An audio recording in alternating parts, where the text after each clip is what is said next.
Hey, we're live. Hi, Mac. Nice to see you. Hey, Jeannie. Thanks Yeah, for having me on. yeah. Thank you for being here. I'm so excited for this conversation. I can't tell you.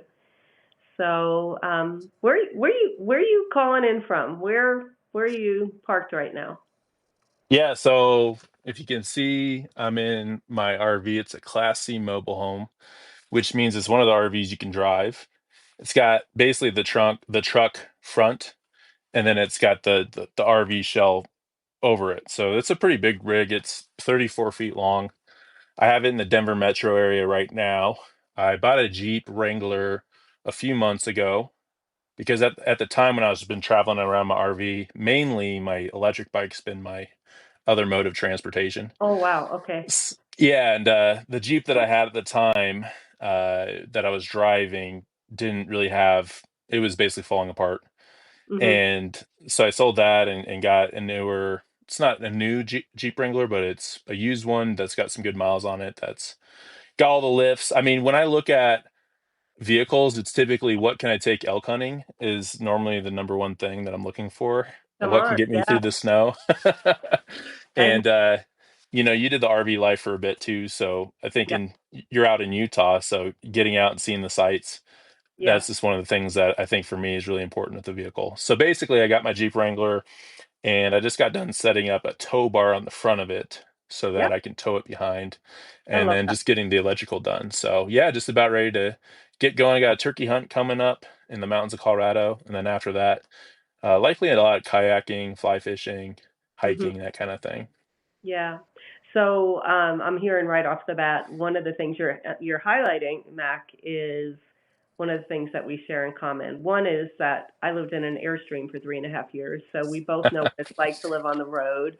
We Yep. both know what it's like to love the outdoors, and we both have a passion for healing and restoration. And that's kind of how we got to know each other a little bit. We met online at Substack, and I was Hmm. really interested in your story. I follow you, you follow me, and we share a love of faith in God, and we it's something that we incorporate into what we do as well. And so, what I want to do today is let people get to know you a little bit, know your story, and particularly how your faith has impacted that. So let's talk about your publication is Mac, the porn-free millennial, which is incredible. And I know just the fact that you're willing to talk about your addiction and your recovery has really gotten the interest of so many people, me included. Um, and just to say, I work with a lot of people who come to see me because they're broken in their bodies and their souls, or they're lost, far away from God. Right. And I do see people with porn addictions. Yeah. So I'm really wanting to hear your story in particular and how you navigated your way out of that. So let's just start with that. Tell us a little bit about your background. When did you know that you were dealing with an addiction? How did that come about? And then we'll go from Mm. there. Yeah, well, it's a great question to ask. When did I know that I was dealing with addiction? Probably a lot further out than you'd think.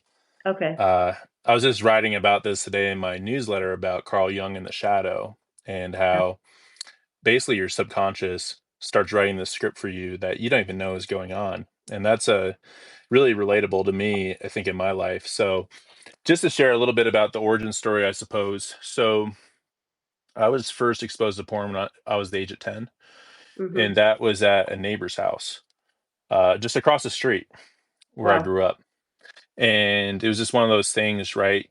Late at night, hey, let's go look at this, sneaking around the house and going online, going into, I think it was his father's, just like the office area, Right. and just watching this stuff. And of course, as a young boy, as you're entering into your puberty, it's very enthralling to see this stuff, Yeah. to see naked women and just being able to find this stuff and being able to search for it. There Right. is that innate sense of the hunt, so to speak, Yeah. and the chase and the thrill of all that. But at the Right. same time, you're talking about faith. So I grew up Catholic, Mhm. and I knew right away that this wasn't what I should be doing. I didn't feel right doing it. I felt Okay. a lot ashamed doing it. Yeah. And I think when I was that age, though, I didn't really quite realize the severity or the consequences that would happen later in life. Right.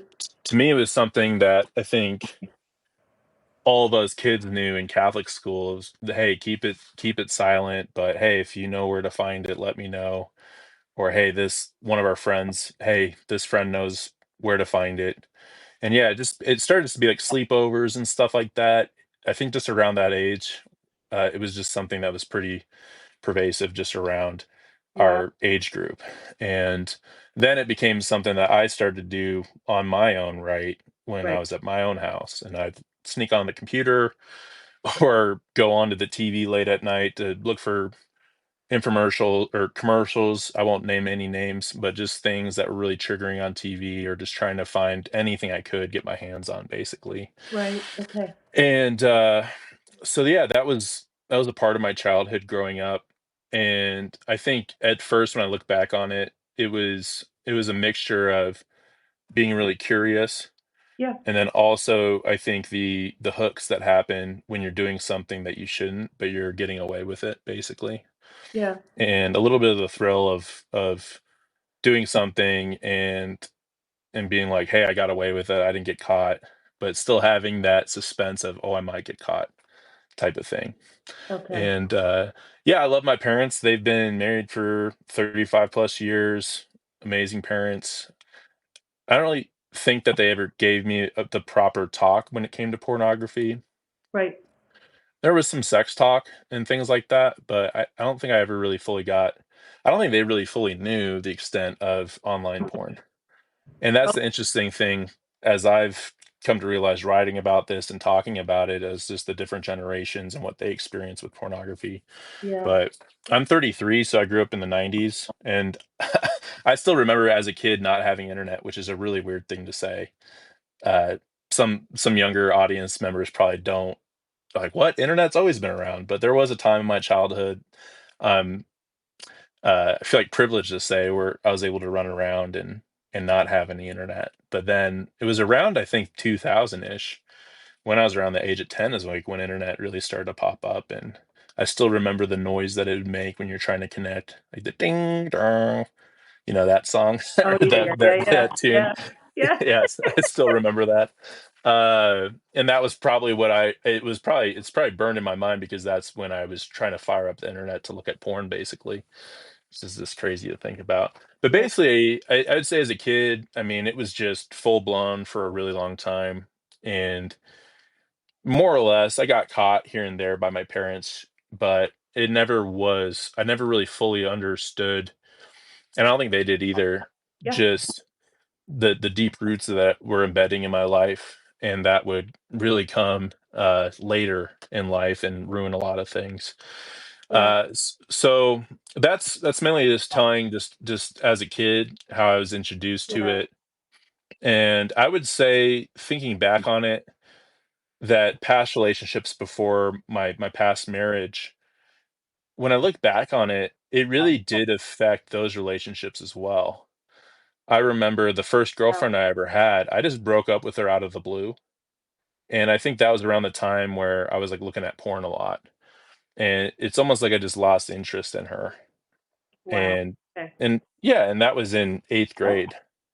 Yeah. Like I just lost interest, and that was basically how high school was. I didn't really have any girlfriends or anything. Yeah. I played a lot of sports. So that was kind of my relationship, was mainly with sports, basketball and football. But I think then going into college, yeah, same thing. Just I think I would quit it out of just being like, hey, I don't want to do this anymore. But I never really had a strategy for it. So Right. I'd quit porn, and then I'd date a girl or something, and I wouldn't look at it for a while, but then I'd go back to it, and that seemed to Yeah. always be around the time I'd have a breakup. And yeah, I just remember looking back at that time, that it'd just be if I was bored, or if I wasn't feeling quite confident. Just anything really was just an excuse to look at porn for me. Yeah. Yeah. And I think looking back, that's like high school and college was really when it was really full blown, and I Yeah. just couldn't stop, and I was just doing it all the time. Yeah. And I wrote about this about a month ago, and it was in my newsletter. I wrote about something really personal to me was with my dad, and this is looking back on it, I think what really locked in the addictive part of it and why I went to it so much was my dad growing up and still now really look up to him, role model. But what I learned through therapy was the term light bringer. Yeah. Was basically he was someone I really looked up to. He could do no wrong, and he played college basketball, and he was my coach growing up, and still I think the best coach I've ever had. And when I was going into high school, he started to drink, and he was never abusive. He was never like, yeah, abusive physically or in what he said, but he was just really absent. Yes. Just And for such, yeah, go ahead. disconnected from you, you know. Yeah, yeah, and to have someone that was so connected, and then when I was going into high school, I really wanted to go play college basketball like my dad. And I had two knee injuries that I missed 2 seasons, and that really affected me, my mental health. Like I just felt really devastated by that. Yeah. And that was around the same time he was disconnecting. And I think I just remember, and I wrote about this, was I'd walk in through my main door, and then there'd be basically the family room, like the TV room, and it would be right next to the basement door where that's where I lived, was in the basement. And anytime I saw my dad and I just knew he was drunk, I wouldn't even talk to anybody. I'd just go straight to the basement and just go look at Yeah. porn. So it Yeah. became this way, I think, for me to escape things. Yeah. And Yeah. it was and in my mind, right, this embedded habit to heal myself or to solve whatever I was feeling, right? And that's what I've learned through recovery is we more go to porn as a solution for things. We Yeah. want it to solve something. There's something that we need and we're trying to solve it. And I think for me was when I felt when I felt I didn't have value, that someone wasn't paying attention to me, that I felt unloved. Yeah. That was a time really where I would go to porn the most. Yeah. Yeah. And so looking back, it was pretty full blown in college. And then yeah, and then going in, I started to date, my ex-wife now, but we started to date off and on for a little bit. And I feel like during those times I did pretty well with porn. More just because I was in a relationship. It was never really because of a strategy I put in. I never had a strategy until I was about 30, which is wild to think about. But Mhm. and then when we got engaged and everything, I think I was sober for a while, and then we did marriage counseling and talked about porn. And I think at the time I was sober for almost a year or half a year, Mhm. and then we got married, and then it was like 6 months after that, I just started to get back into bad habits Yeah. with things. And I just remember she caught me uh, looking at something I shouldn't have, right? And I was not honest about it. Right. And just looking back at it, it's wild because I gaslit her. I totally did not take any accountability for what I did. Wow. Yeah. And it's wild to think about now because I would never imagine acting in such a way. But back when I was in my mid 20s, I think my brain finally developed, right? I think it's around the age of 25 for men, Yeah. which makes a lot of sense. It's just funny. But for me, I was just completely unaware at how much pain I was causing her at the time. Wow. Wow. Wow. Wow. Yeah, and how she's like, "You're lying to me." And I would just try to figure out some way to get out of that or Yeah. to to not believe that I was a liar. Because growing up my whole life, I never thought of myself as a liar. I think people always held me in high esteem as somebody that would follow through with what they had to say and everything like that. That's how I was treated by my family, my friends. And then I started to date this girl who I really loved. I got married to her. And then to be met with this, I got defensive about it. Yeah.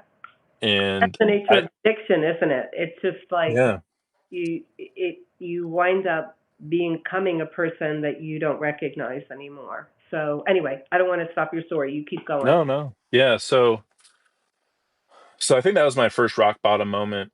There's a lot. I don't probably not Yeah. gonna talk about all of them, and half of them, it's like sometimes you just have memories that you just like, okay, am I gonna really focus on that? So I'll talk about the ones that really stand out. But I just remember with that, I remember her talking to me and just saying, "Hey, we should just create some space, go, just have some solitude," which was really good advice from her.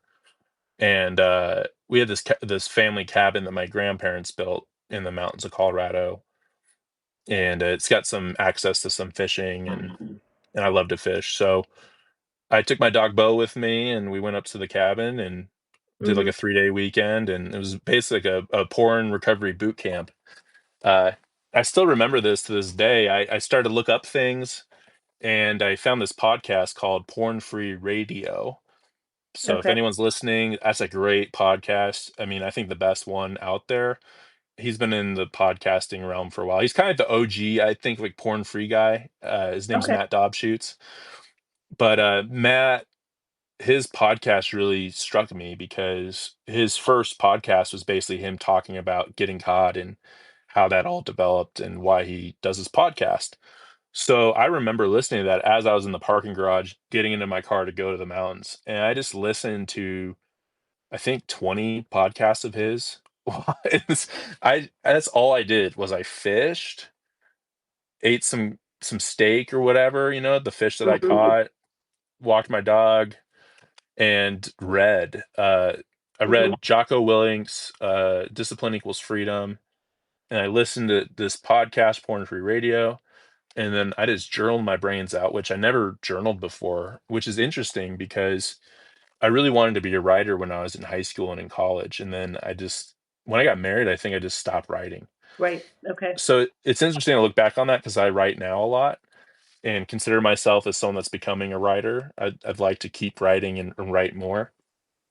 But that's really when I started to write. Was I started to Right. journal. I started to write down things, really interesting things too. Just, hey, what triggers you? I mean, heck, I wrote down, this is personal, but I think it might be funny for the listener. I wrote down women in white cars, just like a nice white shiny car. And it's funny because my girlfriend, she drives a white car.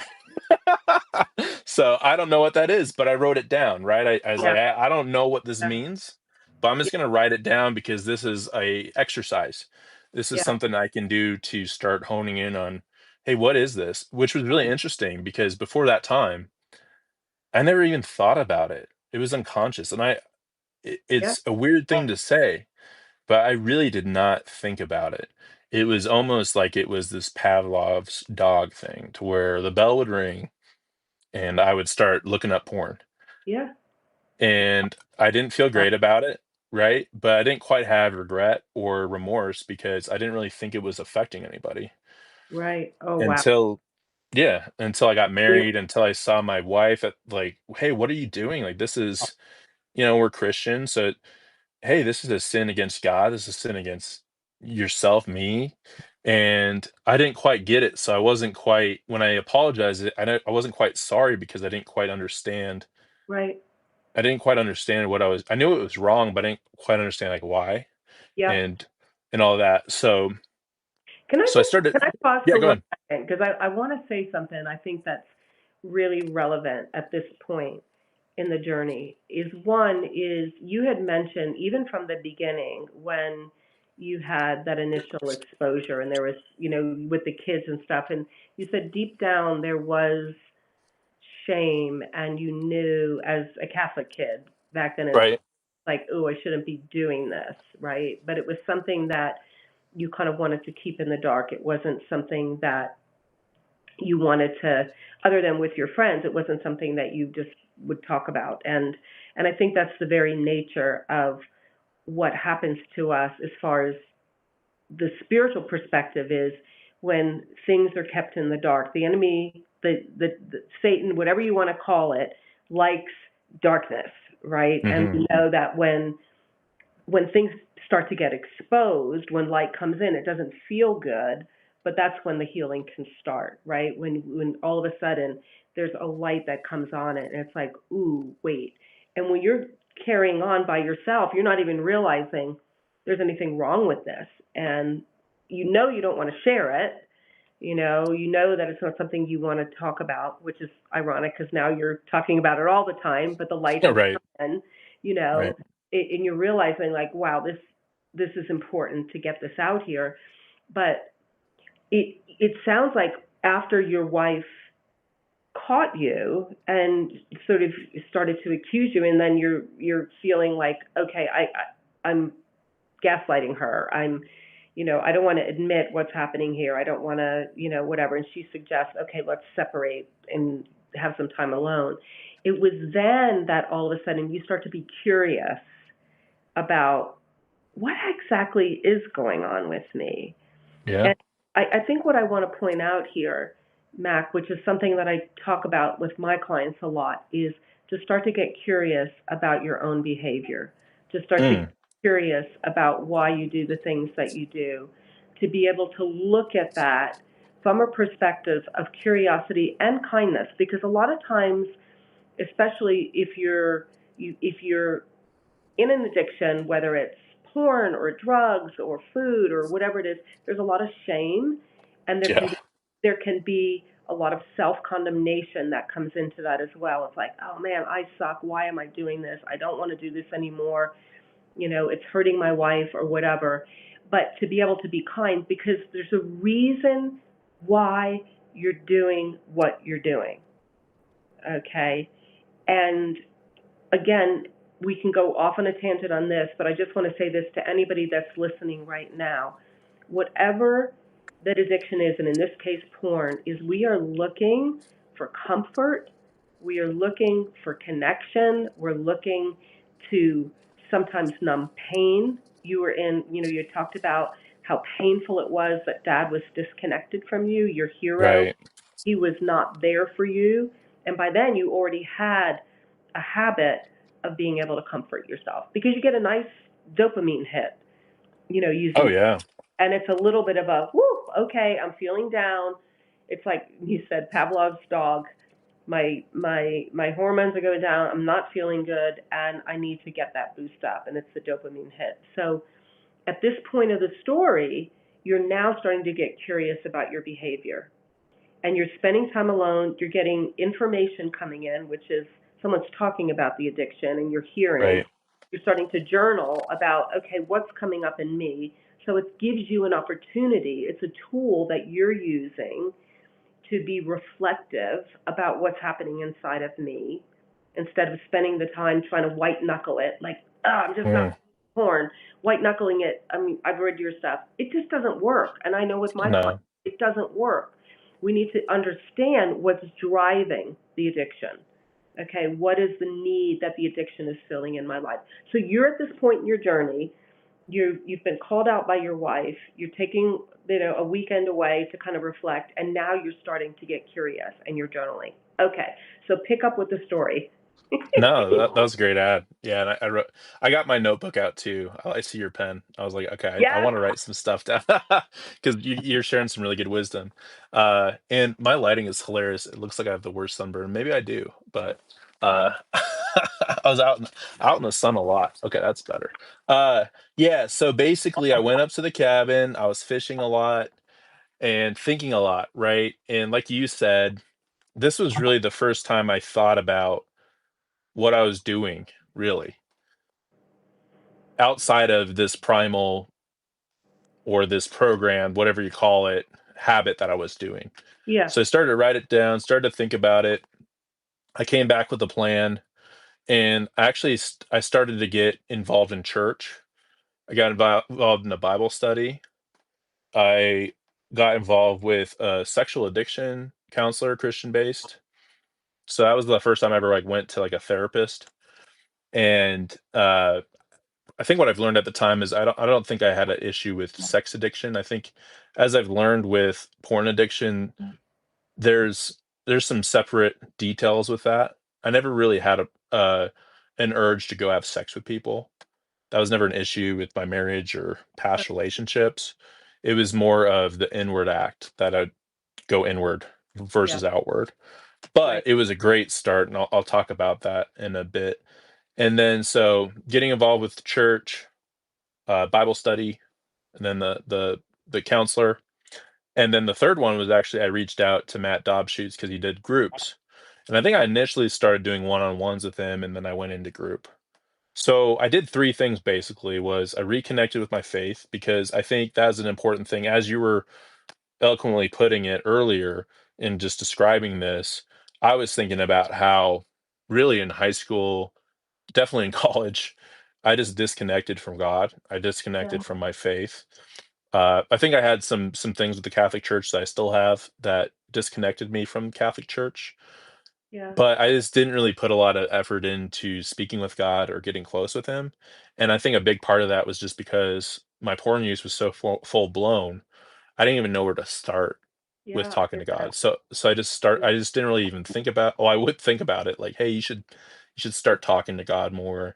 Yeah, And he has an open ear. I remember my grandpa would always ask me every time I saw him. He was a very devout Catholic. He would always ask me, "Hey, when's the last time you prayed the rosary?" Pretty much like the times when I'd be in college, my dad would ask me, "Hey, when's the last time you changed the oil on the truck?" That's how my wow, grandpa would ask me, is like, "When's the last time you prayed the rosary?" That was always the first thing he said to me, and I wow. just never had a good answer. I never and Yeah, I feel I look back on that now because he's gone and he's passed, but I think about that a lot of he was really looking out for me. He really was checking in on my spiritual health, and my spiritual health was, like, dead at the time. yeah, And that makes a lot of sense now looking back on it, where my spiritual health was dead, mm, and I was just sleeping around with people and looking at porn and just felt stuck in that cycle. yeah. And then so that's before my marriage, but yeah, so marriage, come back, I have a plan. I start working on this stuff, and I Can gain I a interrupt? Because yeah, go. I want to say Yeah, one thing that you shared with me when we talked privately, sure. in organizing this, and I think it's important to highlight here. You had told me as a young boy and you were in Catholic school that you really felt like because you were acting out even at that age with porn that God was mad at you, that you couldn't go to him, that you would be condemned, that you had already messed up. And we had talked about the fact that when we're in a branch of faith that paints paints Father God as someone who is always angry, Mhm, who who's pissed when we mess up. Okay, it encourages us to stay away from him when actually we need to be running to him. There's a story in Luke 15 about the prodigal son, and mhm, it's a father who has two sons, and the prodigal runs away, and he goes and he asks his father for his inheritance, and he goes and he gambles and he spends it on women and bad living, high living and all of that, and then he winds up having nothing, and he's sitting in a pig pen basically, and just, right. yeah, I mean, it's a picture of his life at that point, right? It's a pig pen.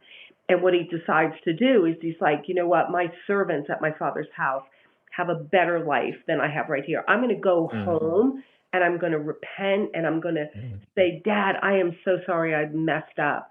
And here's the surprising twist of the story. The father isn't waiting for him to go, yeah, you deserve da da da. But the father actually goes running to him. And that's yeah, such a picture of what really God is about, is that he wants us to run to him in our troubles, in our sin, when we're stuck in the pig pen. And so many of us feel like I can't go to God because I've messed up, or my faith has said to me that you're on the outside now. God doesn't want you. He's disgusted with you. And right. this is what keeps people away from their faith, right? Like you said, I had turned away from God, but it happened when you were a little kid and you just thought, I've already messed up. I'm already condemned. You're filled with shame and you're staying away when he's the answer to a lot of this. He's the one that actually is our comforter. He's the one that gives us tells us who we really are. When that prodigal son, this is the story in Luke, when he runs home, the father actually puts a ring on his finger and sandals on his feet, and he gives him a Hmm. robe. And those are all symbolic of his identity. Like, kid, you belong to me. I don't care that you've been off in the pig pen. You belong to me. And when you come to me, I am going to affirm to you your identity as my son. And so this, I want to highlight this part of your story right here. There was a lot of things that contributed. You said I got an accountability group, I went to therapy, like all of that's important, okay? But the point is, I'm going to turn back to the Father. I'm going to turn back to my faith because he's the one that speaks over me, my identity. Yeah? Does Oh that sound yeah, like? it's beautiful. Well put. Yeah, and it brought up a thought. I think I was talking earlier that I wanted to become a writer when I was younger. Mhm. Well, preceding that, and my parents will have the videotape to back it up. Actually, when I was a little kid, I thought preschool meant priest school. I love that. So so I thought I was going to school to be because my uncle's a priest. He works over in the Vatican actually in Rome. Wow. And I always thought I was like, "Oh, I want to be like Uncle John and be a priest." So I used to do homilies in our living room. I had like this candelabra and I put a I put a little plastic soccer ball, like a Barbie soccer ball on it, like my microphone. And I think I remember giving a sermon about if a bee stings you, like don't be mad at God, basically. That was my sermon on the mount as I was a little Dude, kid. that's incredible. Come on, Mac.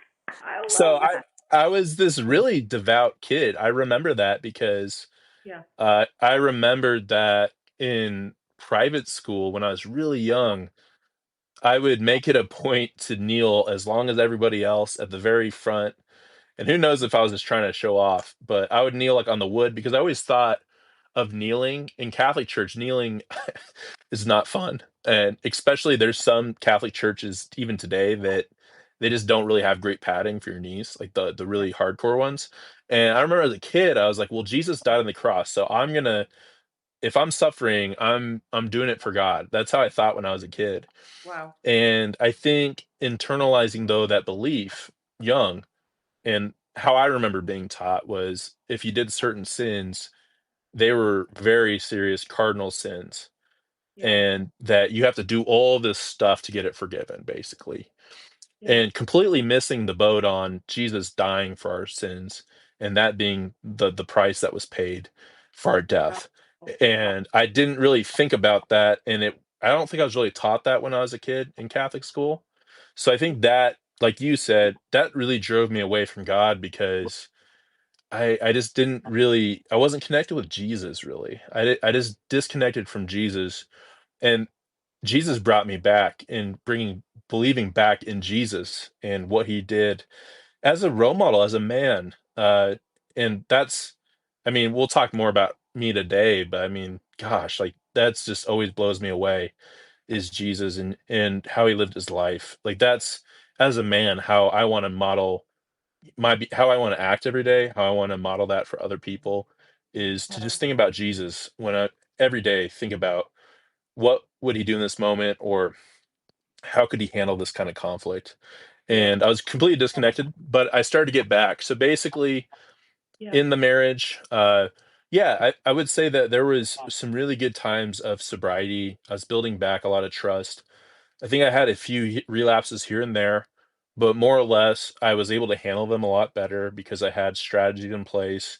And the amazing thing, I think, once you start doing recovery earnestly, is the frequency between the times you masturbate to porn or masturbate or Mhm. whatever you count as a relapse. The frequency starts to widen to where it's not like you're doing it every day. Maybe you bring it out to every month, and you just keep going to where it becomes less and less frequent. So that's really, I would say, was a really high point uh, back then. Was in my marriage, early marriage. I was turning things around. I think I was realizing uh, the pain it caused. I was with this therapist at the time, this Christian based therapist that was really helping me out we did a trauma timeline, and I think that's when I started to realize there was something connected with my dad and his drinking with my addiction. Yep. And the crazy thing about it was we were just about to start doing EMDR, Yep. uh, which is, I think it's been around since the 80s. Yep. And I don't know if you do a better job explaining it to the audience than me. But you're You, yeah. Describe your experience. yeah. So basically, the best way I can describe EMDR is uh, it's a way to rewire your neural pathways through eye movement Mhm. and through a trained uh, your therapist counselor basically leads you through some exercises as you're following their hand with your eyes. Yeah. And as you're talking through and you're remembering things, your neural pathways start to rewire through the movement of your eyes because Mhm. your eyes are connected to your brain. Right. And it sounds wild, but it really works. And it worked for me. But we were just about to start it. And that's when we bought a house. And the house was hour and a half south from Denver in Colorado Springs. Okay. And that was a great thing. But what happened and what I didn't realize at the time was I was moving away from all the good things, all the support that I had that was really helpful for my recovery, right? Like I Yeah. had my Bible study guys, which I started to open up to them about my struggles with porn. That's where I really started to realize, oh, I can actually talk about this pretty well. I'm not afraid to talk about porn and my addiction to it. And I started to see that other guys started to open up about porn and their relationship about it. And the funny thing about Christians, right, is no one raises their hand when someone asks, "Hey, who looks at porn?" And all the Christian men are like, Yeah. not me, not me. I don't look at porn." They're like looking at their wife or their girlfriend. No, I don't look at porn. But then when if you if you had like a light that showed how many people, the lights would just be blinking everywhere in the room Yeah. because it's Yeah. just across everywhere. Like Yeah. if there's the one man that hasn't looked at porn is probably living in Antarctica or something, or the deep jungles of the Amazon. And even now, I think I've read some articles about people in the Amazon getting internet and being addicted to porn. So it's really widespread. It's everywhere. Huge. And in And fact, yeah. I'm going to validate what you're saying here. And this is probably going back, I don't know, 6 or 7 years ago. And it was in a conference, an all Christian conference. And I think it was Todd White speaking. I don't know if you know him, but Mm-mm. he was a guy that was addicted to porn and, drugs. And, his story is incredible, but he talked about how it's possible to get free, and he was such a passionate guy, and he's like, I'm just calling you down now. If you're struggling with this, I want you down here now. Honestly, Mac, it felt like the whole auditorium got up and there was this mass Mm, flood that's towards the cool. stage because, you know, people don't want to be stuck in this. And Right. want to I just want to honor you right now because of the fact that you are willing to talk about this, and you're taking this thing that is in the dark. Satan wants to keep this in the dark. He wants to keep it in the shadows. He wants to say, you don't need to tell people. People are going to, they're going to think this of you, and your church is going to do that of you, and there might be misguided people who follow Jesus Sure. that will respond that way. I've seen it. But in general, we just need somebody that's willing to bring the issue out into the light and say, no more. Right. I'm struggling. And by you doing that in your men's group, you gave permission to all of the other men who are going, yeah, this is an issue for me as well, to be able to bring that issue out into the light. And that's the huge first step. That's the part, and I think you're going to share part of the testimony where you kept something in the darkness Yeah. from your wife. Okay, so I'm going to let you pick up the story. And again, found when I keep something in the dark, it's going to grow into nasty things in the dark. I've got to actually be bringing this into the light always. So pick up your story. Yeah. No, it's a great ad. So basically, we moved to Colorado Springs Mm-hmm. and got a great house. right by Garden of the Gods. If you guys have ever been to Colorado Yeah, Springs, it's it's awesome. so beautiful. I think it's one of the most, if not the most visited national landmarks in the country. I know you have some in Utah as well. Yeah, That one's neat because it's not far off the highway. It's tucked away against the foothills, but basically these natural rock outcroppings that just shoot out of the ground. It's free to go to. But literally, I could walk there from my house. We got basically a small house and a next to big houses. Got like the smallest perfect. house in a richer neighborhood. And as millennials, I mean, just getting a house was an accomplishment in Incredible. itself. Yeah, And I feel like we were really repairing things.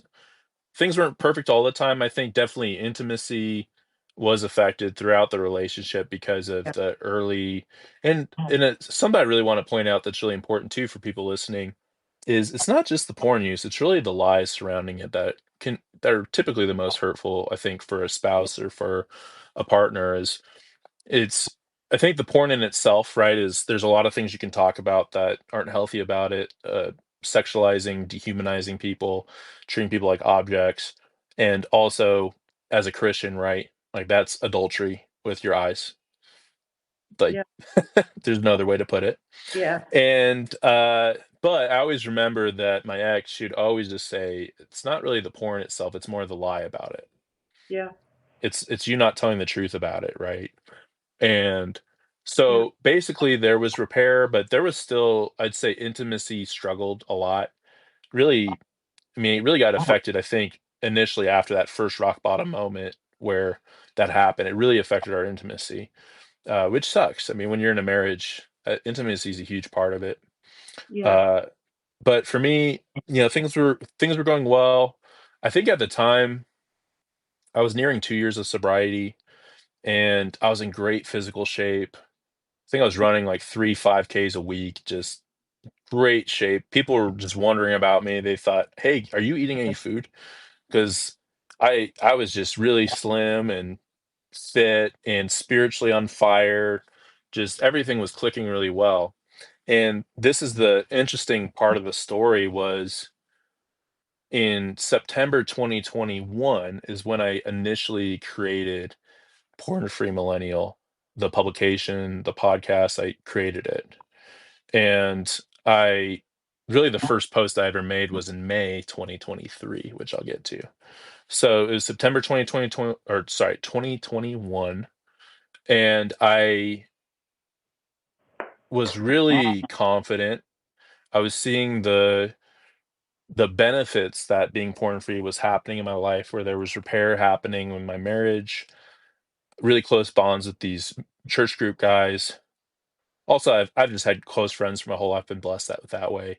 So there's really yeah, good friendships. I've always had a really tight-knit family and a lot of family close. So that's always been nice. But for me, I was just seeing all the benefits and then me sharing my story with people, starting with friends too. yeah, They started to pick it up as well. And so I was seeing that, hey, I can be someone that can talk about this. I can glorify God with what I'm doing. And I was starting to put together all the pieces to say, hey, I should do this publication, start writing about it. And then I I think it was just the busyness of the house. I think we were in there for a couple of months, and then I think I just got really the procrastination started to set in, and I think I was just afraid to start. That was yeah, really it. I just was yeah, I just had this paralysis almost. Like I just didn't jump into it. Like I created everything. I had the first article written out. It was around the time, I don't know if you ever saw the show Chernobyl on HBO. mm-mm. It was about that Chernobyl event that happened in Russia, the Okay, nuclear. yeah, yeah, yeah. And my first article was talking about the radioactiveness of porn use and how you can't see it, but it causes all Wow, this devastation. So I had this article whipped up and all everything, but I just didn't post. And then I think I just started to the thing about relapses is it's not just one event. It's typically many events leading up to a relapse is what how they yeah, happen. And just to define it, a relapse is like crossing that red line. So for me, it would be looking at porn and masturbating would be the yeah, relapse or masturbating. But typically those two are really linked together for me. yeah, And I think I was just edging and I just started to think about porn more and there was some stress and yeah, it was just this one night she fell asleep and I literally felt possessed. Like I just felt possessed. I just gave Wow. myself up and surrendered to this feeling that you need Wow. to, Wow. like, if you don't do this, it's just gonna keep plaguing you. Wow. Okay, Yeah. let's pause here because I need to just kind of underline something here. Yeah. You getting free and staying free is a spiritual battle. You have an adversary. Okay, and I'm talking in the spirit realm. Okay, we've got God and we've got Satan. We've Right. got goodness and we've got evil. Evil does not want you to be free. And here you are getting ready to take your ministry, your word, your what God has given you out there. And all of a Right. sudden here comes here comes the pushback. Here Yep. comes, all of this stuff. And this is what people don't realize. This is that there is somebody, an evil force, whatever you want to call it, the devil, the enemy. He doesn't want you to do what you're going to do, and so there's going to be temptation that comes, and that's the battle. And you use the word. I felt possessed. I felt Mhm. like I have got to do this thing. Okay, and boom, there's a relapse. Okay. Yeah.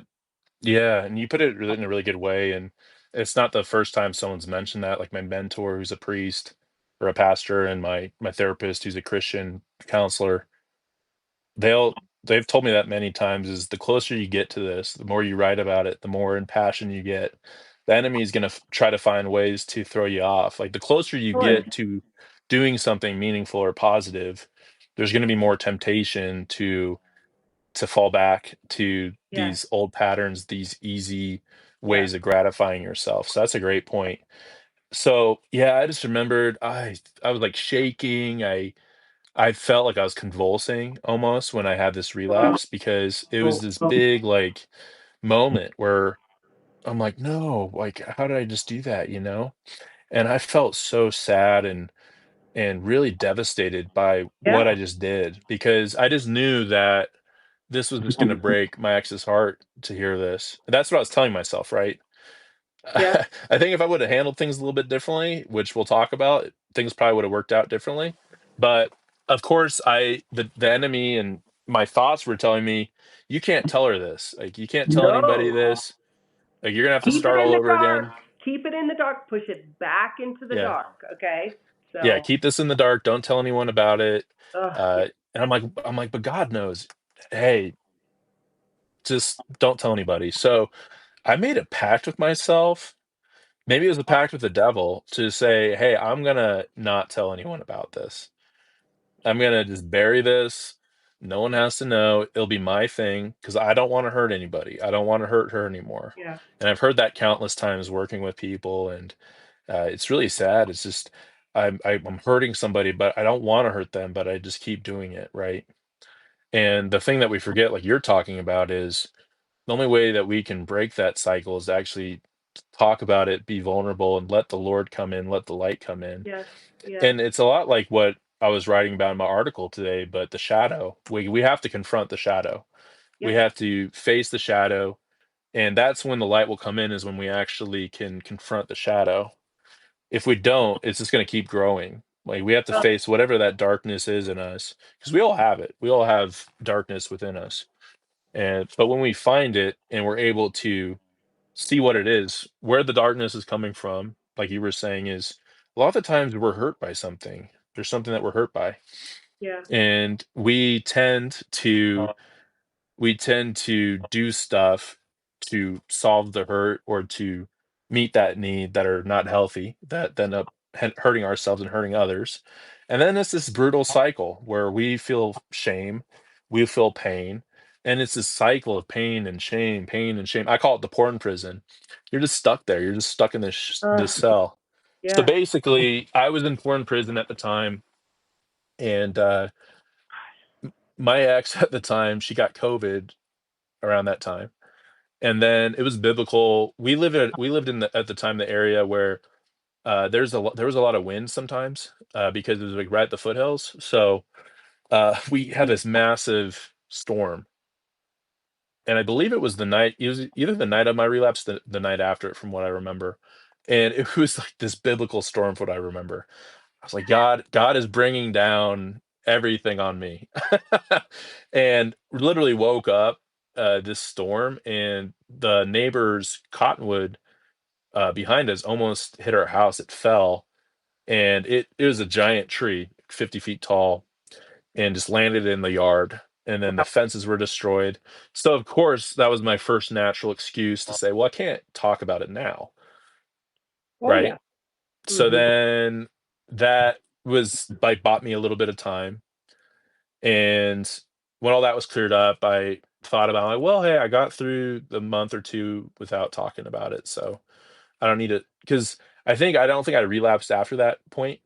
Okay. So I thought I was out of the clear, basically, Yeah. with that. And then there was something coming up as well. So I was the best man to one of my really good friends, and uh, he, he wanted to go somewhere international, and he likes to travel a lot and go to cool places. And I don't really, I travel in the RV with and drive around, but I don't go. I've never really been too many places internationally. So of course, as the best man, I kind of had to lead things, but I was very, I'd say, like, naive about things. And a lot of the guys wanted to go to Colombia, and a specific place in Colombia, and this in this specific place, prostitution's legal. And I didn't think twice about it. I was like, okay, I've always wanted to go to South America. And growing up, I mean, I've never been to a strip club in my life, still haven't. And just growing up with my Catholic friends, we always just, that was something that we never did. And I just wasn't really thinking through, just, hey, I'm with a different group of guys. Maybe they like that kind of stuff. So long story short, I was the only married guy that went down on this trip. I didn't physically cheat on my wife, but I was definitely in the presence of prostitutes. Yeah. And just as a Christian man, I literally felt like I was in one of the circles of hell. And I Oh was my God. really, I was praying the whole dang trip, and just trying not to make eye contact with any women, and really just trying to keep everyone out of trouble, keep people alive, because Oh my that, God. that that was like cartel territory. So it was a wild trip, but definitely a place, I think, looking back on it, because I told you that I was with that Bible study group, but then when I moved, I stopped going to that because it just wasn't cost effective for me. It was basically a 3 hour round trip. Like, I tried to Yeah. do it for a while. So then basically I got disconnected from the church for about a year because we didn't really Oh find boy. a Yep. church. Yep. So I was in this place, familiar place, where I was disconnected from God, and then literally found myself in literal living hell, of sexual hell, which is wild to think about. How I think this kid, this young adult, this adult that has been addicted to porn, that terrified me more than anything, was being there. And I think that, in a way, looking back on it, and I haven't really thought about this now until I'm talking about it right now, but that really solidified some things in my mind of, this is really not good. Like, this is Yeah. really unethical. This is not where I want to be. I don't want to be a part of this. Yeah. By the time, I couldn't really go anywhere. I mean, I could have bought a plane ride back, but at the time I just was like, hey, I'm just gonna ride this out. Yeah. And so basically, got back, talked to her, and eventually the truth came out, just about everything, right? And about that relapse I had that wasn't honest about. And that was really, I think, for her, just, it really hurt her so bad. And Yeah. yeah, it's sucks to think about right now, but Yeah. I hear you. I hear you. woo. Wow. Yeah, give me a It's second here to collect myself. painful. It's Mm. painful. You Yeah, know. it's I think that's the thing that I try to get across in my writing and when I talk, hopefully, if someone's listening to this, is, if you haven't experienced it, if you're struggling with porn right now, and that moment hasn't come, it's inevitable. That's going to happen if you're with somebody that has dignity and self-respect for themselves and is also a Christian. It's going to come a moment where there's going to be a lot of deep pain that's going to happen. Yeah. And the best thing that you can do is just to be honest about it. Because if my story says anything, I held on to this lie, and that ended up being a death blow to my marriage. There's a lot of porn-free guys that have podcasts that are still married. God bless them. I'm not one of them. I went through a divorce, and that's part. And I'll get to it. But that's part of the impetus why I write is to hopefully be a cautionary tale to people to say, hey, it doesn't always work out. You know, it doesn't always, your marriage does, even if you're a Christian. And I didn't want to get divorced.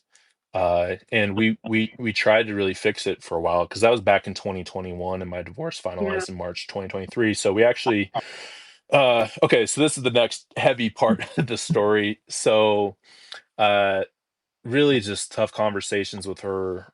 The word divorce came up, and uh, I had a really the first mental breakdown I had in my life. Like really, I can say unequivocally that was like a mental breakdown Yeah. because I everything hit me because for like 2 years I was really doing well with things. I was really had things on track. And then this poor decision I made, or the series of events, the poor decision, the relapse, the lie, and then going to this place, coming back, it all just hit me so hard and the consequences of it. And now fully realizing that, yeah, this marriage might not work. Because divorce really wasn't a part of the conversation initially. And so I just remembered, just felt like I lost control, and I was just screaming, why does it matter? Nothing matters anymore. Yeah. And yeah, I called the suicide hotline just because I didn't know what to do. I Yeah. literally felt lost. Wow. Wow. Uh and I told you this too when we were talking, but what I remember was praying to God, uh, just save me. Like Yeah. just save me, please. Like it was one of the times in my life where I felt completely powerless. Yes. And I just gave up. I just gave it all up to God, and I said, please save me.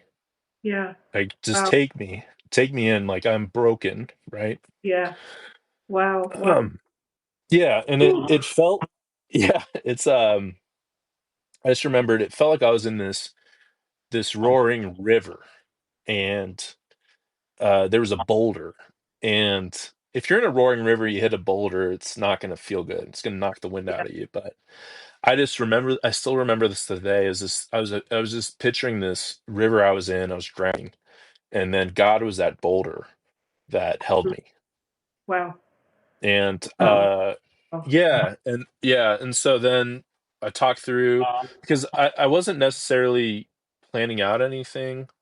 I wasn't at that stage really, but I really was just like, I don't want to be here anymore. I don't want to live. I don't want to deal with all this fallout. I'd rather just be dead. That's just what I was telling my, and that's the enemy, right? Wow. That was like his moment to seize Hey, on this impulse. yes. Okay, let's pause here because this is important. Okay. Prior to that, right? You're like, woohoo, I'm working out, I'm feeling good, I got my Bible study, I've had 2 years of sobriety, I'm getting ready to launch publicly and to help other people. And then all of a sudden fear comes in and procrastination. And I'm just thinking, okay, and fear is it's a normal emotion. Okay, I'm not saying there's a lot of Christians Right, that say you shouldn't fear, but fear is a normal emotion. But you're starting to feel, oh, I'm uncomfortable. Should I do this? Da da da da. You're you have this felt possessed right, to relapse. Okay, and then the enemy starts whispering. He's a liar. That's his name. He's a liar. That's his. You know, Satan is a liar. And he's saying, you don't need to tell anyone. This is our little secret. Just move it on, whatever. And now, boom, it all comes crashing down. Your wife finds out. We're talking the D word, divorce, and now you're feeling like my world is crumbling. Okay. And it says in the Bible that the enemy comes to kill, steal, and destroy. He literally wants you dead. right, That is, I mean, we've got to face the fact that there is an adversary and he wants you dead. And here you are now. Like, and what do you do at that point? You feel like I've lost everything. I've lost my wife. I'm probably going to lose my house, which you did. This is my my calling. I was going to start this ministry, this Substack, my business, whatever, and it's all gone. And you're yelling out to God at that point. Okay, Yeah. you have nothing left, and his his name is Jesus, and he's the Savior, right? And it's like, whoop! I hit that boulder. And yes, it's painful, but he's saving you at that point. And I love the fact, I hate that you went through that, Mac. Okay. Sure. And I mean, anyone that's watching this right now can see there's still pain there. I mean, this is not a story. Yes, it's a story of victory. It's a story that you were saved. You didn't take your life. All of the things, but there's still pain in what you lost. Okay. Yeah, I don't think a day goes by when I don't think about it. Yeah. You know? Yeah. Absolutely. And porn is a liar, addiction is a liar, the enemy is a liar. But here's the other half of that verse. He comes to give you life and Hmm. life in abundance. Okay. So the enemy was stealing, stealing, robbing, robbing, robbing, but you called out to the one that can do something about it. Okay, which is what I love. Okay. So you call the suicide hotline. What happens next? Yeah, I mean, they did a great job talking me through things. I mean, my ex was still really just wanted me to be okay. She's Yeah. a phenomenal person. We still have a good relationship and wish her all the best. And but I got in contact with the therapist I still have to this day. We actually met a few days ago and started to work with him for some sessions. He really helped me out. And then my ex at the time or my wife at the time, we went together and did some couples therapy. And yeah, it was just clear there was just so much pain there. And then she started to do, I think, her own individual thing. And I stuck with him. And long story short, yeah, I think we just got to this point to where we did that for a year and then some change. Yeah. Uh, and it just seemed like it just, I think on her end, and again, this is totally justified in her side. But I think I was at the time reading the Love Languages book. I think it's a Gottman book, if I'm not mistaken. The Love Languages, just trying to find. Chapman, I think. Is it Gary Chapman that wrote that book? Oh Anyway. yeah, yeah, you're right. You're right. It's Gary Chapman, and because I was really just trying to figure out something, and like, can I do anything to resurrect this marriage, right? And and I'm not perfect. It's not like I'm just a perfect person, but I think I was trying to. I think what turned it around or what helped me was I just came to the realization is like I got to do this for me. I can't just do this for somebody else. Like I got to do this for me because I think before, in a way, I think I was doing it for her in some ways, not fully for me and my relationship with God. And I think my therapist really started to help me realize like, hey, you really got to dig deep inside yourself and figure this out because no matter what happens with your marriage, you gotta like you have value. Like you have value and you are a child of God and you're gonna glorify him, but we gotta figure out what's going on. Yeah. And that's really when I started Wow. to do the EMDR therapy was with him. And yeah, that was just it was really helpful for me because I started to remember a lot of things that I just like, wow, that happened in my life. Yeah, it did. I just haven't thought about that in a while. And that's what EMDR does. Really interesting process. I mean, just the way that it all works. I definitely encourage people to look it up and look into it because it really helped me out. And it's helped a lot of people out that I've talked to. But yeah, I think just slowly over time, really emotional. I mean, a lot of tear-soaked sessions. He also has his own dojo too, so that was a part of therapy was I was able to train some martial arts while I was doing therapy, which was cool. It incorporated some physical stuff into there, which is Yeah. really some Wing Chun. So I know some like five finger death punches and all that and all Wow. that. Okay. I know kung fu. No, I did it for a few months, but it was fun. Uh, but yeah, the EMDR really helped, and that helped me realize I think some really deep things within me, and Yeah. that circles back to with my dad. I think that was a really deep thing within me that I really didn't quite realize at the time that that was something that was really important because I think throughout our relationship too with my ex the times where she was distant from me, or that I didn't get that attention, or I didn't get that admiration, or or what, those would be the times I think where I was the most triggered to look at porn to soothe myself. Yes, of course. So I didn't really quite realize that until started to do the EMDR, and by that time, basically the love tank was broken, more or less. So I was working on myself, and then we decided to get divorced and file papers. It was December 2022, and that was just, I mean, gosh, that was just so sad. It was just really sad. I think there was a little bit of relief with us because it was like, hey, it's almost like we started to get along a lot better after that happened, just because we just Yeah. knew, like, hey, but it was really, really sad. Like, Yeah. I hope to never. I want to get married again. I hope. There's no way. I can't do that again. It was so Divorce is terrible. no joke. It's no Yeah, joke. And and I'll tell even you ours. why, if I Yeah, could just jump in again yeah, spiritually, because this is the work that I do, yeah. is that it says that the two become one. Hmm. Okay? A man leaves his father and mother and he joins with his wife and the two become one. Listen, when you're trying to peel the two that have become one apart, there's Yeah, going to be damage. You know, yeah. if you glue two pieces of um, construction paper, a pink piece and a blue piece together, and you glue it Right, and dry, and you try to peel that apart, some of the pieces of the blue are going to be stuck on the pink, and some of the pieces of the pink are going to be stuck on the blue, and this is messy. Okay, and so you realize that, like, this is no joke. I'm losing a piece of myself because I've been glued together with her. So yeah, yeah. And yeah, it's hard to say much else. It was just really sad, and yeah, you're not just divorcing uh who you're married to, but also I had a really good relationship with her parents. Love oh them to death. Really good people. They always treat me really well, and that's still something I just think about sometimes. It's just, wow, like, these yeah, people aren't in my life anymore, and just all the fallout was crazy. Just, yeah, well, not crazy. I mean, it wasn't like we didn't even get a lawyer. We got a mediator, and yeah, it was yeah, very civil the way we both are like, we're millennials.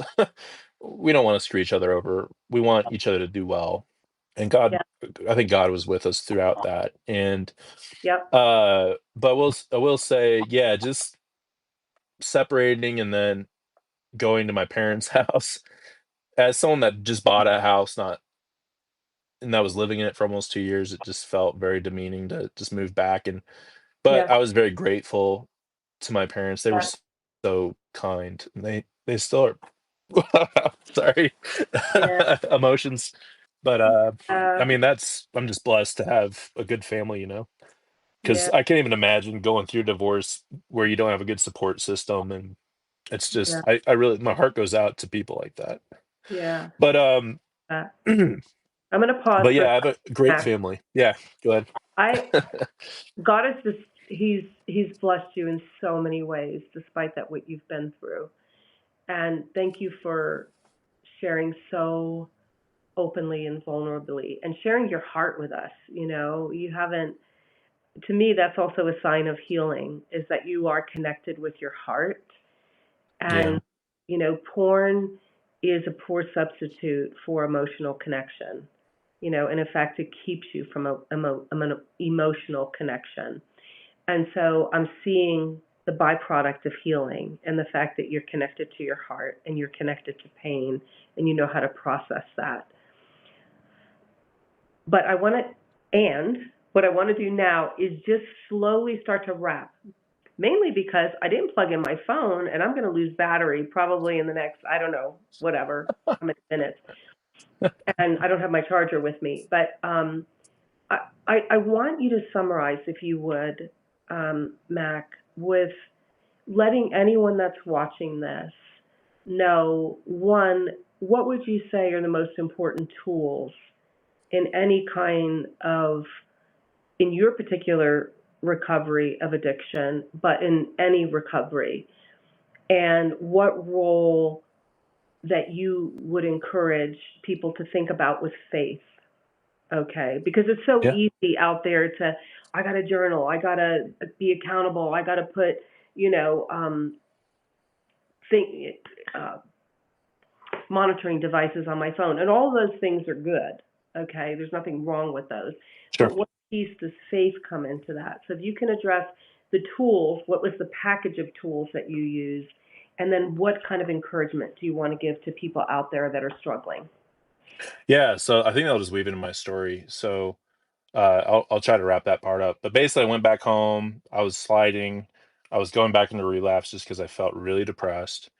And what changed, and this works in with the tools, was basically I was at my parents from like December through about May. But what happened was it was in February, Valentine's Day, 2023 was when my grandma went into the hospital, Mm, and we called her Saint Anne, just an amazing woman. And my grandpa died a few months before, so it's definitely like dying of a broken heart, and her health started to deteriorate. But what happened was, I was right when I reconnected with my recovery coach, who's still my coach now, Vern Tomke. He has a podcast called Finding Traction and Pastors on Porn. He's a pastor up in Canada. It was actually that night he urged me to get some accountability software because I was just sliding around. I wasn't doing that well. And so I did. I installed some accountability software, which was really helpful. And it was that night I got a call that my grandma was in the hospital. So I went to the hospital. And I just remember that really changed me deep down inside because I saw all my family in the hospital room. And literally I have such a big family, they're all popping out of the door. We couldn't fit everyone in the same room, right? wow. And we prayed over her, and I think that moment really hit me because I asked myself, what kind of legacy do you want to leave behind? You're alone right now. You went through a divorce. Your wife's not by your side right now. And that sucked, but it also kind of kicked me in the butt to say, "Hey, get your stuff together, man, because when you're on your hospital bed, when you're dying, you want to have a family by your side that loves you, that thinks that the world of you, that you made an impact." So I'd Wow. say a really big tool is really starting to look ahead and see what is your life going to look like on if you keep going down this path, the cycle, and what's the life going to look like if you do something different, if you start redefining who you are as a person, rebuilding Right. your identity. Yeah. And of course, a huge part of that, what we've talked about, is your faith in God, and really rebuilding that relationship with Jesus, and I think seeking him every day and listening to him and being humble, actually repenting for your sins is feeling remorse about what you did and then looking to right that wrong, to apologize to whoever that is sincerely. Not just that person, but to God, to yourself, Yeah. and to put actions in place to actually make it right. So when my grandma did that, another thing happened was my little brother and we made a pact with each other to be accountability partners. Wow. So we've been accountability partners since then. We check in every day with each other through voice memo. We follow, and I've written about this a few times, but we follow like a strategy called the FAST system, where it's an acronym, and that really helps. So I would say big tools, right, is thinking about your why. Like, why are you doing this? What kind of Hmm. legacy do you want to leave behind? Start incorporating accountability. That could be with someone that you know, a friend, a pastor. You don't really want to turn your spouse into accountability partner, but I think to start off with, that's a good way just to have some accountability. Accountability software. I write about that too. I just partnered with an accountability software, which is pretty cool. They've been around since 2012. So if Wow. you're interested in that, I have that in my coaching section. I have like a 20% discount, which is it's pretty well priced. It's kind of a mix between Covenant Eyes and Accountable to You, to where you have an accountability partner. So if you start looking at stuff, they get a text and it'll like blur out any images, but it'll basically kind of say, "Hey, this is what you were looking at," which is, yeah, you don't really want anyone seeing that, right? And it Yeah. just does that automatically. So it just takes Right. out and it adds friction. So I would say that. And then I started to reconnect when I was at my parents' house with my men's group again, because they're in the Denver area. So I've been with the same men's group since. I have been traveling in my RV. So maybe that's another thing too, is find out what your passions are, because for me, getting back into the RV and traveling, that really reconnected me with my passions of fishing and hunting and hiking, being outdoors in Colorado, seeing the country, talking to I like to talk, so I would talk to strangers on the road. And that really helped me out post-divorce and really with my recovery because I just felt so invigorated by the world to where porn just became this thing that I just looked at it and like, why do I even need this in my life? Like my life's full without it. Wow. Okay. Wow. Yeah. So, yeah, and just to summarize, we talk about this in the our recovery daily, and when I work with people, is uh, activities in recovery, your spiritual health, your physical health, your relationships, and then your passions. Those are like the four tenets there that if you can focus on those four every day and a part of that, that really helps shift what you're doing in your identity towards things that are serving you, that Yeah. are beneficial, that are fulfilling. So porn to start, there's like no room for it. Yeah. Yeah. You know, I love that. I love what you're saying, and I would say I agree 100%. The only thing I would add to that is I'm plugging in my phone now. My husband's here. Yeah. I'm Hey, there like we go. texting. I'm like, can you plug me in? Bought me a few minutes. Yeah, yeah. Is emotional health. Oh yeah. Being able to identify what is happening inside of you emotionally.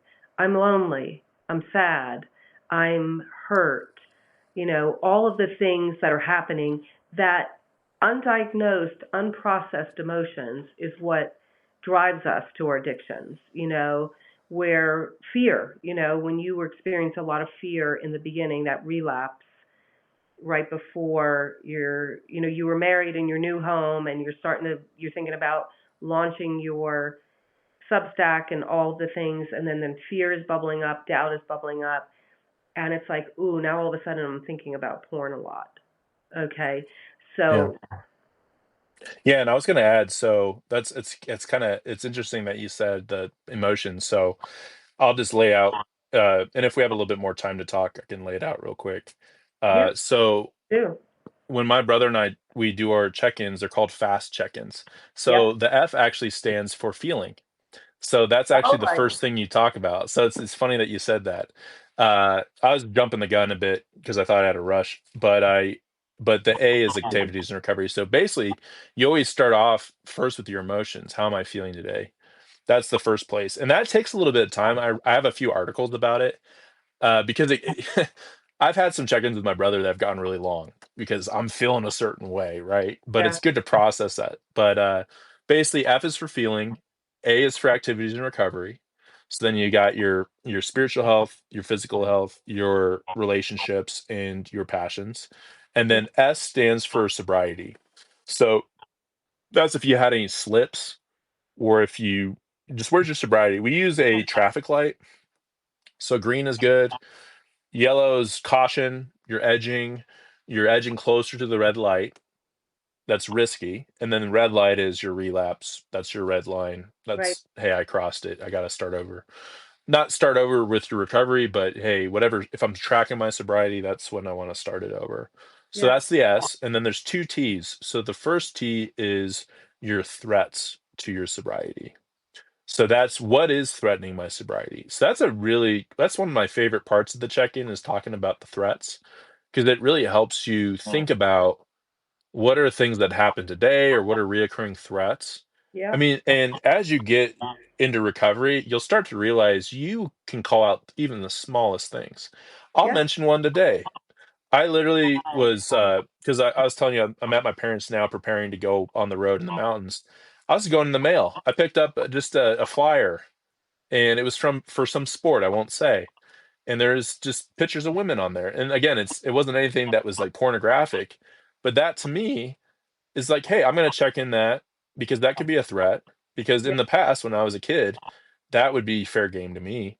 So it could even be that you could be at the store. I think when you're in recovery too in sobriety, it's almost like you have this lens of clarity that you can see where wow, even the littlest things. I mean, I'll be at the store. If I check somebody out for more than a second or two, I'm already thinking, okay, hey, knock that off. Because if you keep doing that, then you're giving yourself permission to do other things. Or Wow. if you're on a site too long. So you start to become very aware of your actions and like what you're doing. Yeah. So that's threats. And then the last one is tools to combat the threats. So basically, so if I was talking about that bringing in that flyer or whatever, the tool would be, hey, like I tossed it in the trash or whatnot. That would be like the tool. Or what am I going to do to avoid that? Or what am I going to do that's healthy? That kind of thing. Typically, my biggest threat is sleep. I Mm. think just with my life right now, I've just been doing a lot of things, so sleep's been tough for me, and that's been a trigger for me in the past because when you're not well rested, your mind just wanders more. So sleep for me is normally something that I mark as a threat. I'm not always good at doing it, but it's something that I'm working towards.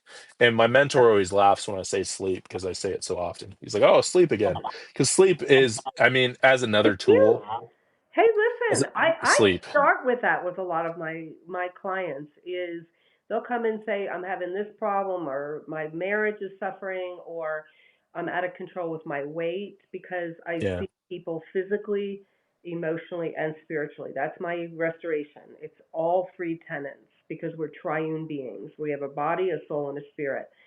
And so a lot of the times I say, you know what? Your sleep is the foundation and how your body is, we can't ignore that. If you're trying to Right. overcome addiction, if you're trying to overcome whatever, your relationship issues and your body is not well, it's going to impact that. So I'm so happy you're talking about that because I'm Oh yeah. 100% on your bandwagon with that one. Okay. Sleep. Yeah, and Yeah. that's what smartphones do to us. It's if we're on them too late, it's so hard to sleep, like your Yeah. mind. Yeah. And I struggle with that still today. I mean, being vulnerable about that. I'm just I feel like I'm on Substack all the time and I enjoy Substack a lot. But then part of it I just need to disconnect because it's like, hey, you're No. always gonna get one more notification or someone's gonna say something like Listen, you can reply to them tomorrow. I have a lot of clients that I see that have gone from one addiction to another. They're Yeah, like, yeah, yeah. "Oh, I'm not drinking alcohol anymore, but I've gained 50 pounds and I'm binging on sugar the whole time." Yeah, yeah, Okay, and so it's not about the symptoms; it's about the roots and kind of yeah. going underneath those symptoms. So I love what you're saying. Love it. Yeah. Yeah, and I think just wrap up the personal story would be that uh, so I bought my RV basically right after my divorce finalized. I was planning it out. Yeah, Once I knew everything was good, I bought the RV that I'm in now. I decided to go from Colorado down to the Florida Keys. I've got a buddy that lives not too far from there, and he's a great fisherman. He's got his boating license, so we can rent boats and go offshore. And he's starting nice. to charter now with some guys. So I'm like, dude, keep doing that. Like, own Yeah, your own charter, and then we'll just go on for free. That'd be awesome. But basically, the goal was to get down there, and yeah. one of my other really like best buddies flew in as well, and we just had a great time. But yeah, I spent about almost close to 4 months on the road, traveling. Saw a lot of family, which was really. I haven't written about this trip yet. I really want to because there's so many cool people I met along the way, strangers, really interesting conversations. But basically, I was able to reconnect with a lot of family I haven't seen forever. I actually saw one of my best friends that he was my first best friend. I knew him since I was a little baby. His dad was his best friends with my Oh, dad. They played college ball together. And I just never really hung out with him a lot. And he was in Tennessee. I saw him, hung out with him for few days. My older cousin Sam, he was in Florida. I didn't see him since my wedding. It was like 8 years. Uh, wow. and so then we saw each other and hung out. So it was just cool because I was able to see people along the way that I just never probably would have seen if I was still married. So it was a really neat trip. I was really talking, I feel like a lot about God, a lot about my relationship with God. And Yeah, then I got back to Colorado because it was around like the winter time. And my life sometimes it needs to always revolve around God. But the other tier of that is like hunting elk. There's this other tier. God is hunting elk. All right, there, I like it. It's like God and then elk. But like my dad and I, we go every year. It's and that's what I wrote about in my story was Yeah. my dad's been sober for 6 years from alcohol, and hunting elk actually was healing for our relationship because I actually talked to him about it on one of our trips, and I said, "Dad, Talking about porn or the alcohol? about alcohol," Okay. because he my dad is so good with tools and fixing things and loves to hunt. And when we go out and hunt, we actually bring this old canvas tent, and we'll chop down trees and we'll set up this old tent. We got a stove. It's really awesome. It's this tent that he got from his stepfather, and the tent itself is older than he is, I think. But it's just Wow. something that we like to do. We like to get out and do that and rough it out in the wilderness. Well, there was one time we were driving to see my uncle who was in his RV actually probably about 2 miles down the hill. So we got on our ATVs. It was this crazy storm, and unbeknownst to me, my dad drank like a lot, and there was something wrong with my ATV, and I didn't quite know initially how to fix it. And he was just really drunk, and at that moment, I was like, man, we could get like if I got hurt or something, or he got hurt, this because when you're out elk hunting, there's no one that's gonna save you. You're just out in the middle of nowhere, Yeah. and the mountains can be very brutal up there. Yeah. And so I thought about this, and then the next night I talked to my dad about it, and I wasn't mad at him. I just said, "Hey, I love you and I respect you so much when you're in your element, and when you're drunk, you're not in your element.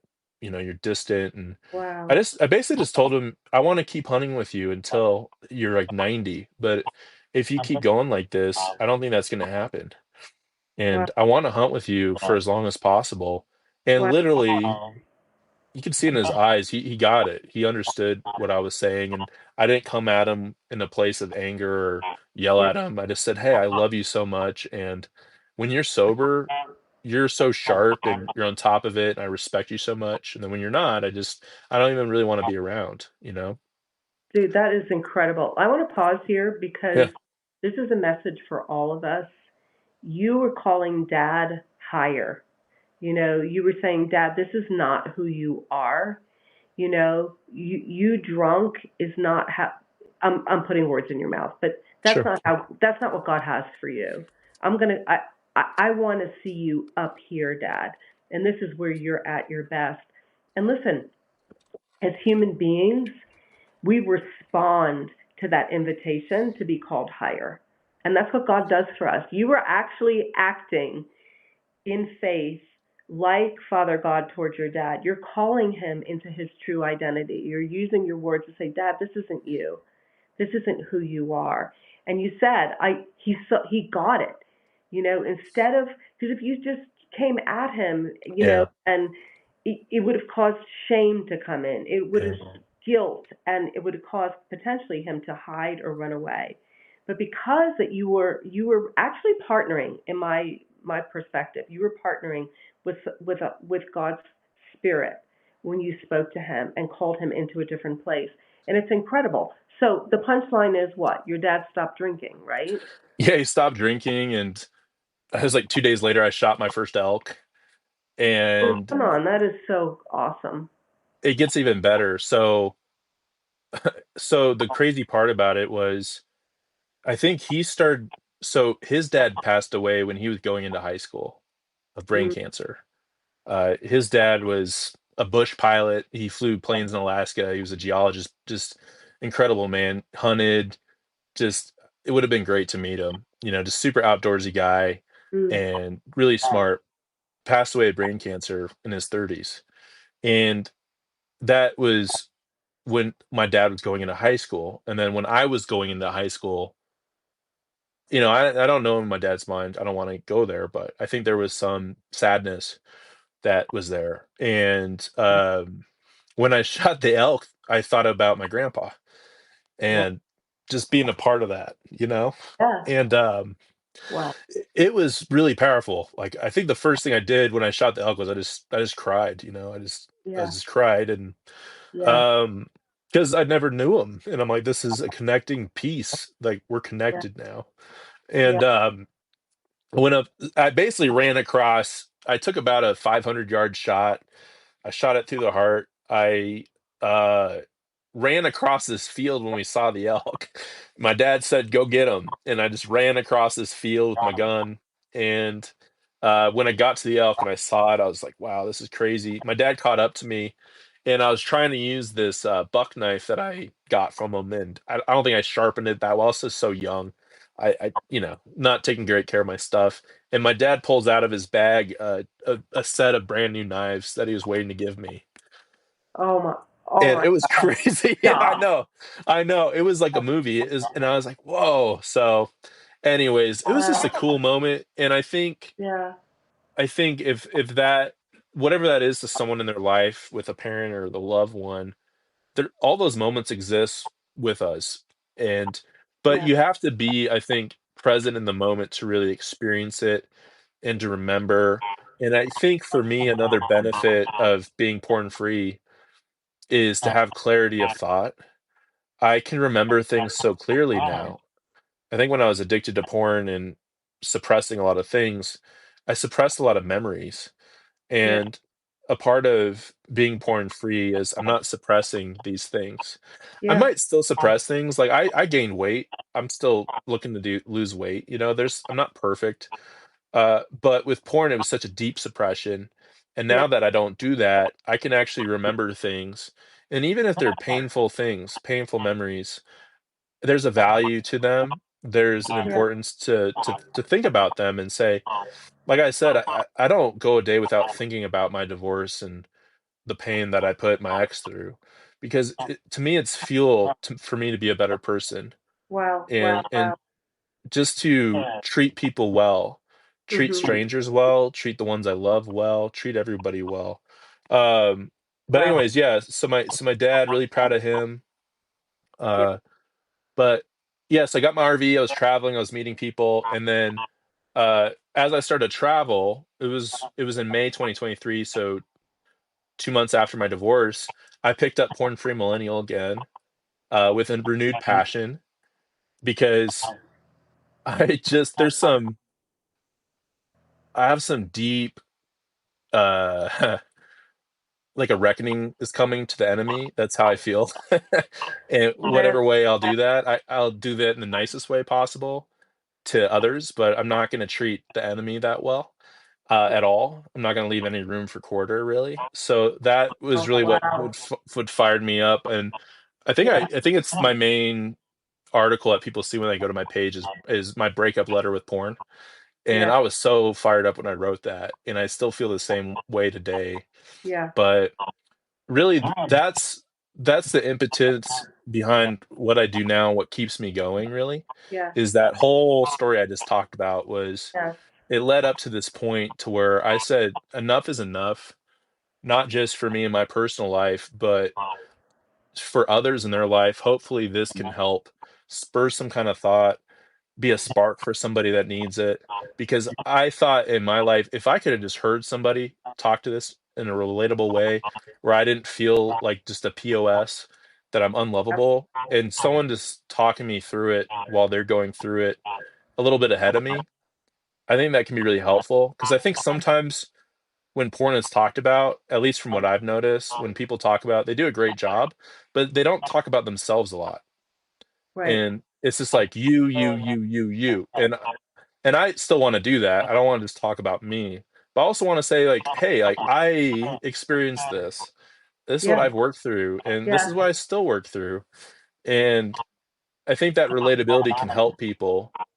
It's allows that door to be open in a way to where they feel like they can walk in and maybe listen to what I have to say, because Yeah. it's coming from a genuine place. And I think for me, I think about my little brother a lot, my accountability partner, and how he just celebrated his 5th year of marriage, and that was when my marriage ended. So, well, Yeah. if I can help him, Yeah. like I wanna see him thrive, Yeah. and Yeah. sorry, Yeah. getting emotional. Yeah. But I wanna see people thrive, Yeah. I think this day and age, there's just so much sadness Yeah. and people just feeling like they're alone Yeah. Yeah. and then there's no hope. Yeah. Ugh. And Yeah. I mean, I've interviewed a lot of men, like you're the first woman that I've talked to, and I plan on hopefully having you on my podcast. But I mean, just about every guy I've interviewed said that they had at one point in their life where they didn't want to move forward. And Yeah. that's really troubling for me because it's becoming more and more of a thing that people are talking about Yeah. with men just like not wanting to move forward or feeling hopeless. Yes. And I think a deep part of that is we're disconnected from God. And Yeah. I think when we're addicted to porn, it's a lot easier to become disconnected from God Yeah. because it's so deeply intertwined with our bodies Mhm. and our sexuality, like our life force Yeah. is tied into this like sick, demented thing, but Yeah. we don't know how to get out of it. Exactly. Yeah. Whew. It's a porn prison, like you said. You Yeah, know, but you can break free from it. no, no, and it's not something you can white knuckle yourself through for sure. Right. What I love about what you're saying, Mac, is it's such a bittersweet message Right. that you're talking about. It's the bitterness of what you've lost, and you have experienced a lot of loss in the addiction. Your marriage, you lost your house. There was a lot that you're grieving even still. I can see that. And yet at the same time, God is taking the ashes of your life, so to speak, the things that have just burned up and blew up, and he's giving you beauty.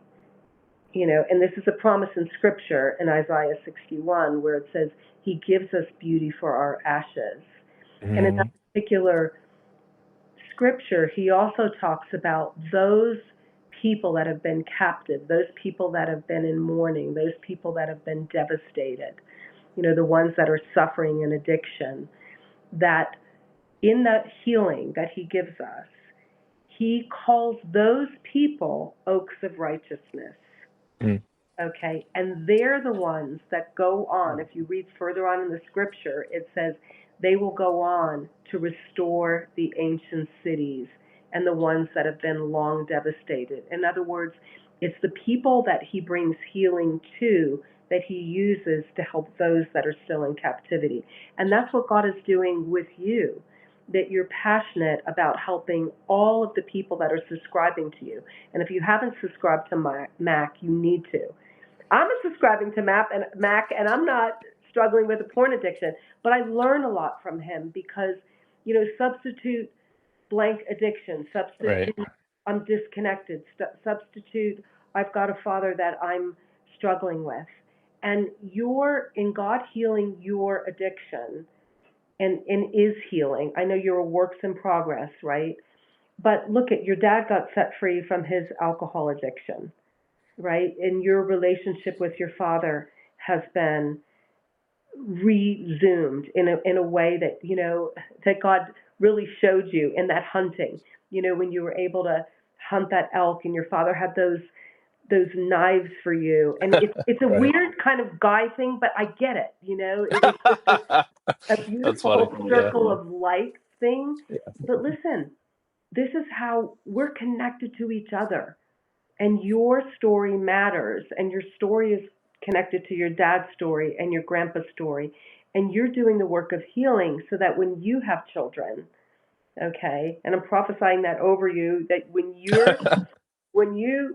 have your own family, that you have already done the work, and your Yeah. relationship with your children will be different. And so I just honor you so much. I honor you, and I honor the journey that you have been on, and I honor the fact that you are real and you're not glossing over your walk, because this is real life. People that believe in Jesus still struggle. Oh you yeah. know us, the gift of salvation is the first step. A lot of people think, oh well, I'm going to accept Jesus and my life is going to be forever, you know, I'm going to have no problems. But actually, there's a process of being sanctified and looking more like Jesus. And it is a process. And that's us looking at our pain, the things that we haven't remembered. Right. You did in your EMDR. You were having these memories of pain that just got pushed away and things that had happened to you that you hadn't dealt with. And so it's a process, and you're subjecting yourself to that process. And I think what I heard you say is the foundation is your faith. And it comes back to that.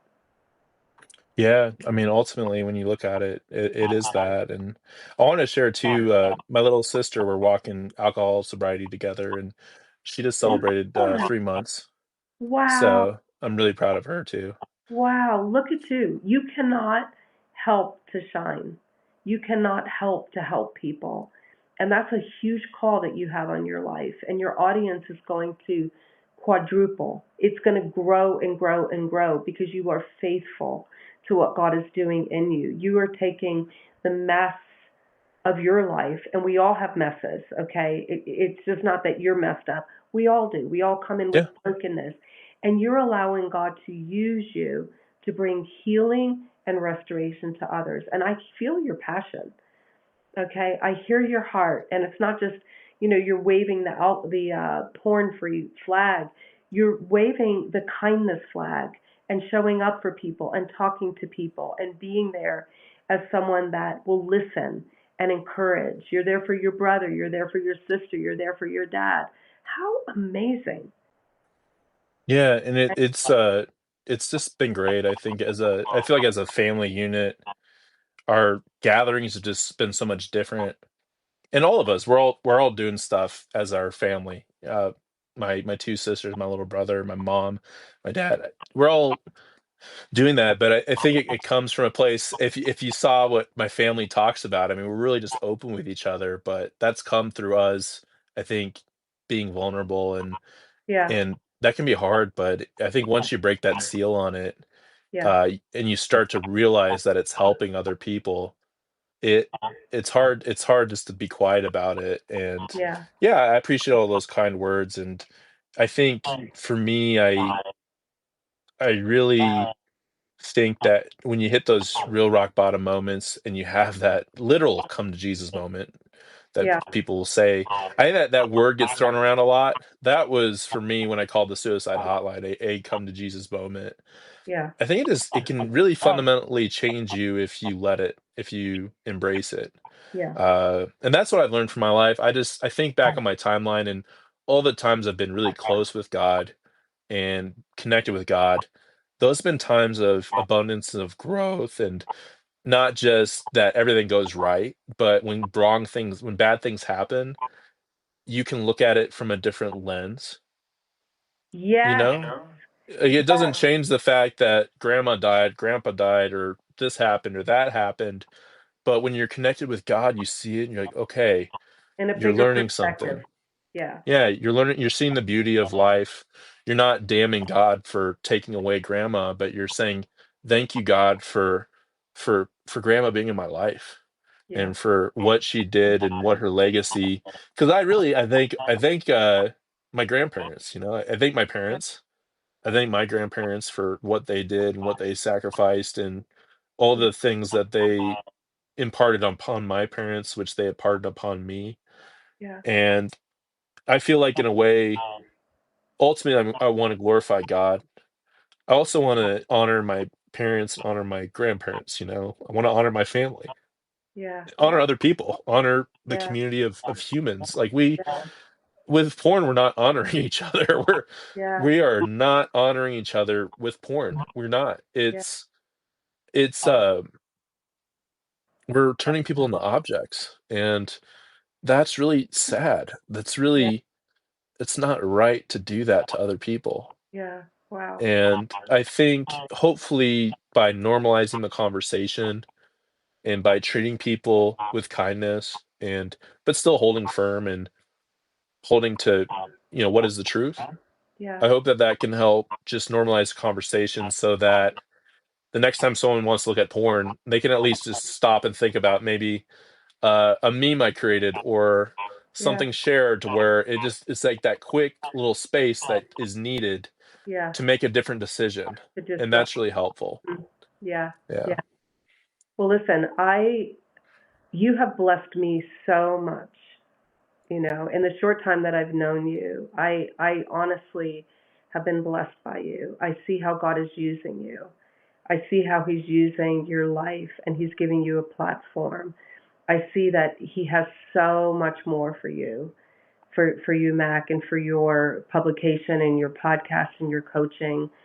Um, you you are the package, okay? And what I mean by that is it's not perfection. It's you're coming humbly and you're depending on God, okay? Where in Yeah. the past Big maybe time. has been, you're through circumstance have forgotten him, and he's the one that opens the doors. He's the one that protects you, because at the end of the day, the enemy there's an enemy out there that doesn't want you to succeed, because he doesn't want you to help people get free. He wants people to be robbed in the porn prison or in whatever prison they're in of anxiety or depression or food addiction or Right. you fill in the blank.